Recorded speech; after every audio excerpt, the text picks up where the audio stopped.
The Council delegation returned to galactic space with their report. The situation had worsened during their absence. 20 more colony worlds had lost contact with the center. The Carven attacks had increased. Food shortages affected even wealthy core worlds. When Ambassador Lin presented her findings to the full council, chaos erupted. "Impossible," shouted Councillor Ertz. "Humans could not have built such an advanced civilization in secret." "They did not build it in secret," Ambassador Lin replied calmly. "They built it while we weren't paying attention. The evidence was there all along." High Counselor Elmar called for order. "Did the humans agree to help us?"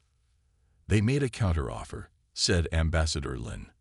"They will send technical teams to restore critical systems, but only if the Council accepts new terms." "What terms?" asked several Council members at once. "Equal partnership," Ambassador Lin said. "Humans will no longer accept subordinate status. They demand representation at all levels of Council governance." Many Council members protested. For 3 days, they argued about the proposal. Finally, High Counselor Elmar made a decision. "We have no choice," he announced. "Without human assistance, the Council will collapse within months. We must accept their terms."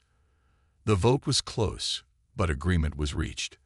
The Council sent their acceptance to the Human Alliance. 3 days later, the first human ships arrived at Council headquarters.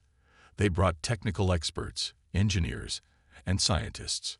Human teams spread across Council space, beginning repairs on critical systems. At Council headquarters, President Lisa Montgomery met with the Council leaders to sign the new accords. The agreement created new positions specifically acknowledging human talents for adaptation, maintenance, and creative problem-solving. "This marks a new beginning," President Montgomery said during the ceremony. "Not human dominance, but true partnership between diverse species." Gregory Walsh led the technical restoration efforts. His teams worked quickly to stabilize failing systems across Council space. They didn't just repair the old designs. They improved them, making them more efficient and resilient. On the outer colony of New Horizon, Diana Foster installed her quantum stability system on the planet's failing terraforming equipment. The system not only began working again but performed 40% better than before. William Hayes, once a janitor, now headed a joint human-alien engineering team. They'd redesigned the central defense grid, making it stronger and more adaptable to new threats. When the Carven launched another attack, the system detected them immediately. The attack was repelled without a single casualty. Samantha Reeves coordinated security operations that pushed the Carven back to their territory. Instead of using standard military tactics, she employed the unpredictable human approaches that had contained the Carven for centuries. 6 months after humans returned, most critical systems were stable again. Council space began to recover, but the relationship between humans and other species had changed forever. At a special council session, Counselor Ertz made a surprising announcement. "I have been wrong about humans," he admitted. His massive form seemed smaller somehow, humbled by events. "I confused technological advancement with superiority. I failed to value the human capacity for unconventional solutions." He turned to the human representatives. "My species prides itself on logic and wisdom gained through long lives. But we became rigid in our thinking. We forgot that true wisdom includes recognizing the value in different perspectives. As humans and aliens worked together, a new era began for the galaxy." Joint research teams combined the methodical approach of Council species with human creativity. The results were remarkable. New technologies, new medical treatments, and new forms of energy emerged from these collaborations. Vincent Caldwell watched these changes from his new office in the Council building. As the first human liaison to the Council, he had a unique perspective on the transformation. "We never wanted to leave," he said to Ambassador Lin as they looked out at the stars. "We just wanted to be heard." "And now the galaxy listens," she replied. Together, they watched ships arriving from across the galaxy. Human vessels flew alongside alien craft, no longer separate but part of a unified whole. The humans had departed, but they had returned to create something better than before. And the galaxy would never be the same. The Council delegation spent a week touring human settlements across the New Terra cluster. With each visit, their amazement grew. The humans had established 7 fully functioning colony worlds. Each planet showed signs of rapid development and innovation. On the 4th planet, known as Hope, the delegation met Diana Foster. She worked in a research lab surrounded by equipment the Council members had never seen before. Diana was once a scientist in Council space, Vincent explained. Her work on quantum stability was rejected 30 times by Council review boards. Ambassador Lin frowned. I don't recall any human scientists working on quantum stability. That's the problem, Diana said softly. No one remembered us. No one listened. She activated a small device on her desk. The perfect hologram appeared, showing a complex energy pattern. This is the solution to quantum decay in faster-than-light engines. I discovered it 12 years ago, while working as a maintenance technician on Council ships. But this would increase engine efficiency by at least 40%, gasped the Elon delegate. Yes, Diana replied. I submitted my findings through proper channels. The Council Science Board rejected it without testing because maintenance personnel cannot understand quantum physics. Throughout the tour, the delegation heard similar stories. Humans who had made important discoveries were ignored. Human engineers who developed improvements were dismissed. Human security experts who identified threats were overlooked. Why didn't you force the Council to listen? Asked Ambassador Lin. With these innovations, humans could have demanded attention. Gregory Walsh answered, That's not our way. We don't believe in forcing others to respect us. We believe that eventually our contributions would speak for themselves. But after centuries of being ignored, added Governor Moore, we decided our efforts would be better used building our own future. On the final day, the delegation was taken to the Central Administration Building. There they met with the leaders of the Human Alliance. President Lisa Montgomery welcomed them to a large conference room. Now you've seen what humans can accomplish when not constrained by Council prejudice, she said. You understand what you've lost. Ambassador Lin nodded. The Council sent us to ask humans to return and help restore our failing systems. President Montgomery looked at her colleagues before responding. And what would be different if we returned? Would humans still be considered lesser beings? Would our ideas still be dismissed without consideration? The room fell silent. The Council delegates looked uncomfortable. We were wrong, Ambassador Lin finally admitted. We judged humans by our standards instead of recognizing your unique qualities. We saw your different approaches as primitive rather than innovative. Councillor Thayer, the science representative, spoke up. In my 300 years of life, I never imagined saying this to humans. But we need you, and we have much to learn from you. President Montgomery studied the delegates carefully. The Human Alliance will consider your request, but we will not return as subordinates or servants. If humans help the Council again, it must be as full and equal partners. The delegation returned to their ship that evening. As they prepared to depart, Vincent Caldwell approached Ambassador Lin. What will you tell the Council? He asked. The truth, she replied. That humans didn't just leave Council space. They created something remarkable on their own. And that the Council's greatest error wasn't losing human labor or maintenance skills. What was it then? Vincent asked. We failed to recognize that different perspectives bring strength. We valued uniformity over diversity, and it nearly destroyed us. As their ship departed, the delegates watched the human settlements grow smaller through the viewport. Space stations and ships moved in complex patterns around the planets. Energy fields shimmered around key installations. Signs of life and growth were everywhere. They didn't need us, whispered one delegate, but we needed them all along. Vincent smiled as he looked back at the human worlds. The delegation had seen only a fraction of what humans had built. The true extent of human achievement remained hidden, ready to be revealed when the time was right. The Council delegation ship traveled for 3 weeks through uncharted space. They followed old human exploration routes that Vincent Caldwell provided. The journey was difficult. Radiation storms damaged their sensors twice. Navigation was challenging without established beacons. How did humans navigate this region? Ambassador Lin asked Vincent as they repaired the ship's systems. We used simpler technology, Vincent explained. Sometimes older methods work better in unusual conditions. Humans call it thinking outside the box. On the 23rd day, their sensors detected unusual energy readings ahead. There's something massive in this system, reported the ship's captain. Multiple constructed objects around the third planet. As they approached, the delegation grew silent in amazement. They had expected to find small human settlements or struggling outposts. Instead, they saw a fully developed star system. Space stations orbited multiple planets. Ships moved in organized patterns between worlds. Energy shields protected key installations. This is impossible, whispered one delegate.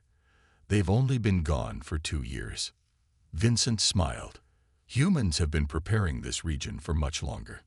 The exodus was just the final phase. A communication signal reached their ship. A friendly human voice welcomed them to New Terra Cluster.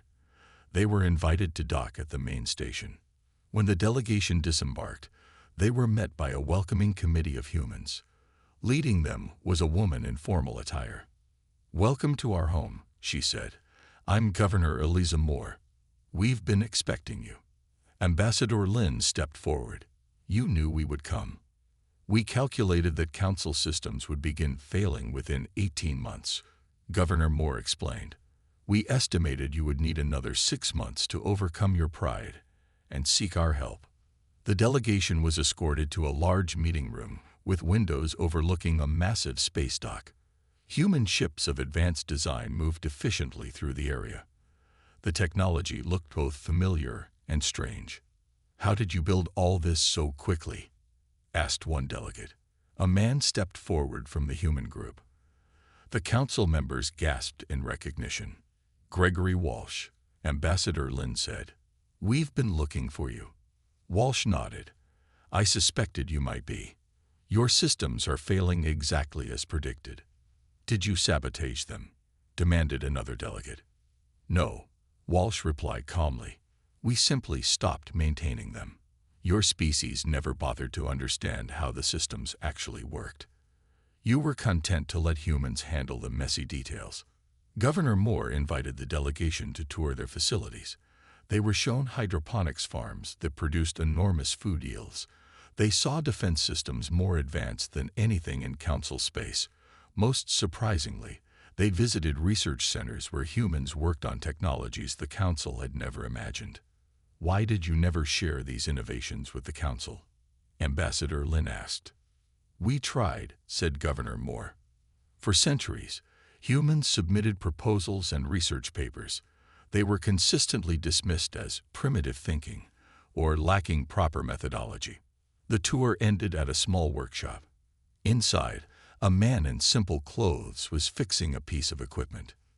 "This is William Hayes," Walsh introduced him. Ambassador Lin looked confused. "Should I know this person?" Vincent stepped forward. William was a janitor at council headquarters for 20 years. "A janitor?" repeated Ambassador Lin in surprise. William smiled. "While cleaning your offices, I had access to every technical document in the building. I studied them all. Your species never noticed because you didn't think a janitor could understand complex technology." He pointed to the device he was fixing. "This is an improved version of your quantum communication system. I designed it 15 years ago and submitted it through proper channels. The council rejected it without review because of my lack of qualifications." Ambassador Lin looked at the device, then at William, then at the other humans. For the first time, she truly understood what the council had lost. "We've made a terrible mistake," she admitted. Governor Moore nodded. "Yes, but the question now is, what will you do to correct it?" As the council prepared to send their delegation to find the humans, a new crisis emerged. The galactic economy began to collapse. For centuries, Trade between worlds had followed predictable patterns. Resources flowed from outer colonies to manufacturing centers. Finished goods went to wealthy core worlds. The system was stable and controlled by advanced algorithms. Now those algorithms were making strange decisions. Trade routes changed without reason. Prices fluctuated wildly. Some essential goods vanished from markets entirely. Our economic models are failing, reported Chief Economist Traz to the Council. The system is becoming chaotic. How is this connected to the humans? Demanded Councillor Ertz. Ambassador Lin studied the reports. According to these records, humans were particularly active in trading markets. They often made deals that our models predicted would fail. And did they fail? Asked High Councillor Elmar. No, admitted Traz. Human traders frequently found unexpected opportunities in new markets. They introduced unpredictability. Surely that would harm the economy, not help it, said Councillor Ertz. Traz looked uncomfortable. Our research suggests that human economic activity provided necessary adaptability to the system. Their seemingly random choices prevented stagnation. The Council was silent as they absorbed this information. Is there any human economic expert still in Council space? Asked High Councillor Elmar. Vincent Caldwell spoke up. Kevin Russell remained on Outpost 47. He was a financial advisor to several Council trade committees. A message was sent immediately to Outpost 47. Kevin Russell responded quickly. He agreed to come to the Council capital to explain the situation. 3 days later, Kevin stood before the Council. He was an older man with bright eyes and a calm manner. Your economic system is too perfect, Kevin explained. It follows logical rules without deviation. But real markets need chaos to adapt and grow. That makes no sense, said Councillor Ertz. Perfect logic should create perfect results. Kevin smiled. Economics isn't just math. It's psychology. Humans make emotional decisions sometimes. We take risks. We try new approaches. We fail often, but our failures create new opportunities. How can failure be beneficial? Asked an Elon representative. Because it creates change, Kevin said. Your species values stability above all else. But too much stability leads to stagnation. Human unpredictability was the spark that kept the galactic economy evolving. As Kevin spoke, reports arrived of transportation hubs shutting down across Council space. The navigation systems designed by human engineers were failing. Trade routes were being cut off. We've lost contact with 27 systems, reported the communications officer. The Council members looked at each other in growing alarm. The delegation must leave immediately, decided High Councillor Elmar. We need the humans back before everything falls apart. The Council's fastest ship was prepared for the mission. The delegation included representatives from 5 major species. Ambassador Lin would lead them. How will we find the humans? Asked one delegate.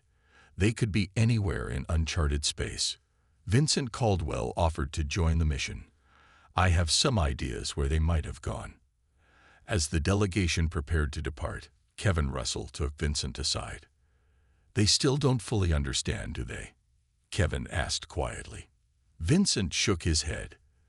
They think this is just about technology and economics. They haven't realized the bigger picture yet. Will they be shocked when they find us? Kevin asked. Completely, Vincent smiled. They expect to find struggling refugee camps. They have no idea what humans have been building. The delegation ship launched the next day. Ambassador Lin stood on the bridge, watching the stars streak by as they entered faster than light travel. Do you really know where the humans went? She asked Vincent. Yes, he replied. Follow the maintenance records. Humans have been exploring beyond the Sagittarius Arm for decades. Council ships avoided the region because of radiation and navigation hazards. But humans went there anyway. We're curious by nature, Vincent said, and we're very good at fixing problems that seem impossible to others. Ambassador Lin looked troubled. What will we find when we get there? Vincent didn't answer. He just smiled and looked at the stars rushing past. The truth would be more surprising than she could imagine. 18 months after the humans left, a new threat emerged. The Carven Horde, a species known for their aggression, began attacking outer colony worlds. Their warships appeared without warning, striking defenseless planets. The defense grid should have detected them, said Council Security Director Ulmar during an emergency meeting. Something is wrong with our early warning systems. Reports from surviving colonies painted a grim picture. The Carven had somehow bypassed security measures that had protected Council space for centuries. Impossible, insisted Councillor Ertz. Our defense systems are the most advanced in the galaxy. Ambassador Lin looked through old records. According to this, there were 17 Carven incursions in the last century. All were stopped before they became serious threats. By whom? Asked High Counselor Elmar. By human security teams, Ambassador Lin replied softly. The reports credit human specialists with detecting and neutralizing the threats. The council members exchanged worried glances. They had never heard of these incidents. The humans kept the Carven contained without telling us. Councillor Ertz asked in disbelief.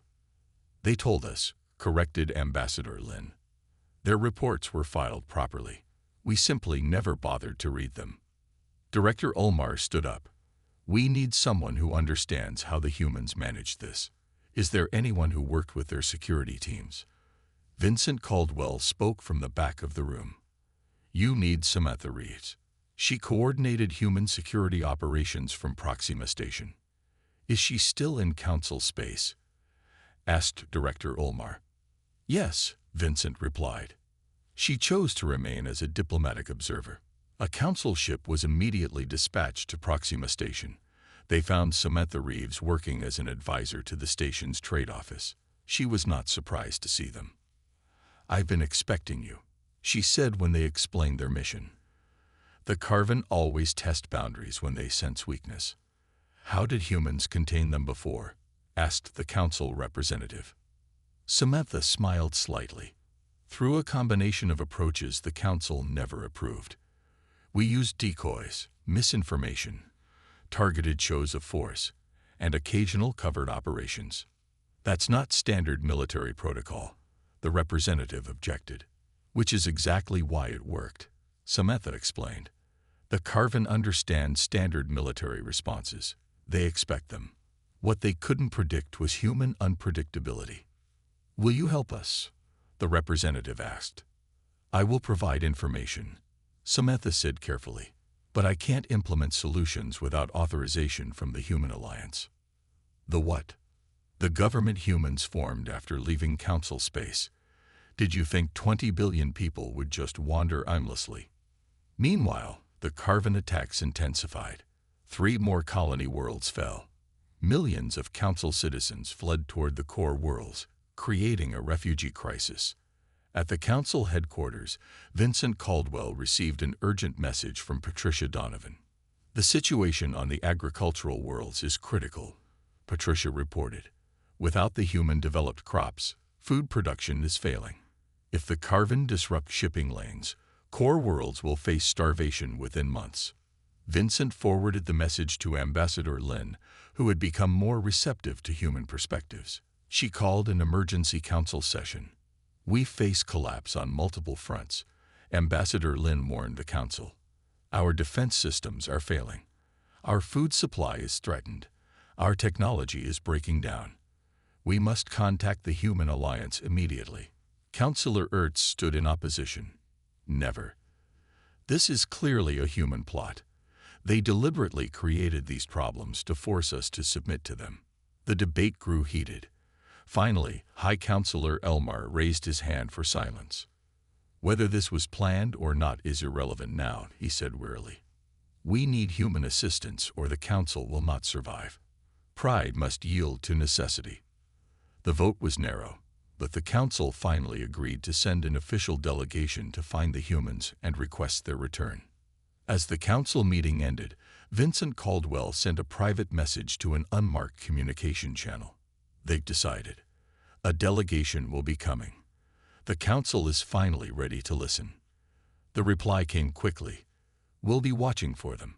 Safe travels, old friend. Vincent looked out at the stars and wondered how the council would react when they discovered the truth about where humans had gone and what they had been doing since they left. 1 year after the humans left, the Galactic Council called an emergency session. Representatives from all member species gathered in the Grand Chamber. The mood was tense. "We face a crisis," announced High Counselor Elmar. "Our technicians cannot fix the failing systems fast enough. We need human expertise." Counselor Ertz of the Jarketh still refused to accept this. "Our scientists are the most advanced in the galaxy. Humans were simple laborers." Ambassador Lin stood up. "Then explain why our scientists cannot repair what those simple laborers built and maintained." The debate raged for hours. Finally, they reached a decision. They would form a special team to find Gregory Walsh, the former human chief engineer of the Central Nexus. "If anyone understands how these systems work together, it would be Walsh," said Ambassador Lin. The council appointed 5 of their best investigators to the search team. They started by examining Walsh's old office at the Central Nexus. The room was mostly empty. Walsh had taken his personal belongings, but behind a loose wall panel, they found a data drive. The drive contained technical notes written in Walsh's personal shorthand. The council's best code specialists struggled to understand it. "This makes no sense," said Senior Analyst Krun. "He describes technological systems like they are living things. He talks about coaxing machines to work together and listening to power fluctuations." On the outer rim, more colonies reported serious problems. The terraforming equipment on New Horizon was failing. The planet's atmosphere was slowly returning to its natural toxic state. "We have 2 months before we must evacuate," the colony leader reported to the council. "Our engineers say the equipment uses human programming that self-adjusts based on atmospheric conditions.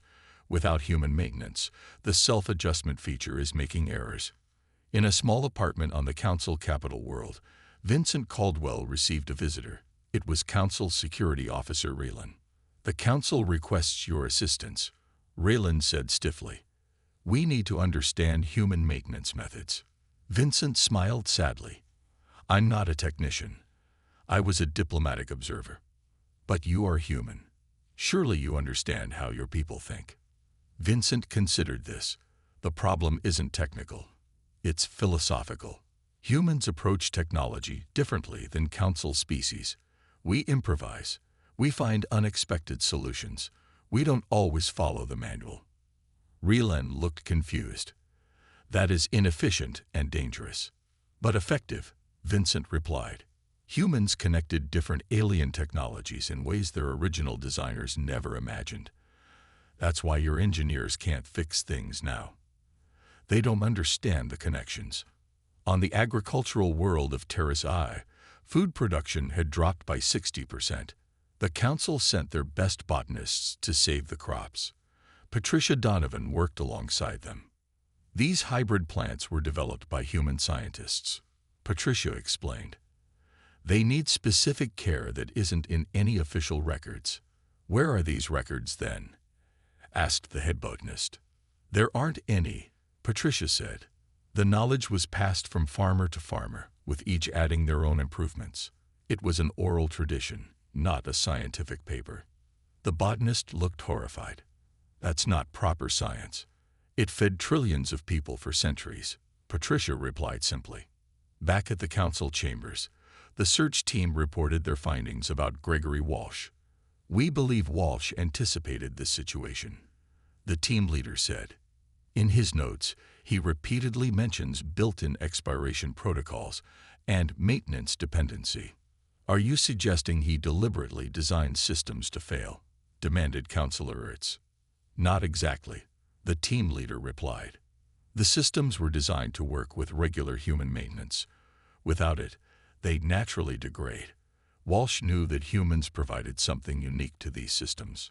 "Which is what?" asked High Counselor Elmar.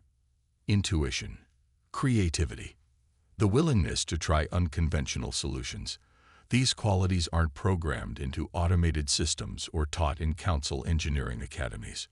The council chamber grew quiet as the implications sank in. "We must find the humans," Ambassador Lin said finally, "before it's too late." "Never," shouted Councillor Ertz. "We will not beg primitive species for help." Just then, the chamber lights flickered and went completely dark. The emergency systems failed to activate. In the darkness, voices raised in panic. When portable lights were finally brought in, Councillor Ertz found himself face to face with Vincent Caldwell. "Pride comes before a fall," Vincent said quietly, "even across the galaxy." 6 months passed since the humans left. At first, life in council space continued normally. Then small problems began to appear. On the mining colony of Draxis IV, the automated extraction machines stopped working mid-shift. The Krell engineers could not understand why. The machines had operated perfectly for decades. "These systems were installed by humans 30 years ago," said the colony supervisor. "They always came once a year to perform maintenance. Surely their primitive technology is simple to repair," said Chief Engineer Volk. He studied the control panel for 3 days, but could not fix it. Production stopped completely. Similar reports came from across council space. The central defense grid protecting core worlds experienced unexplained outages. Trading vessels using quantum navigation reported increasing errors. Communication relays between distant systems began to fail. At the Central Council meeting, tempers flared. "This cannot be coincidence," said Ambassador Lin of the Elan. "These failures began after the humans departed." Councillor Ertz of the Jerketh pounded the table. "Nonsense. Are you suggesting those primitive creatures sabotage our technology?" In the back of the chamber, Vincent Caldwell stood quietly. He was one of the few humans who chose to remain in council space. His job as an observer seemed more important with each passing day. "If I may speak," Vincent said, stepping forward. The council members turned to him with surprise.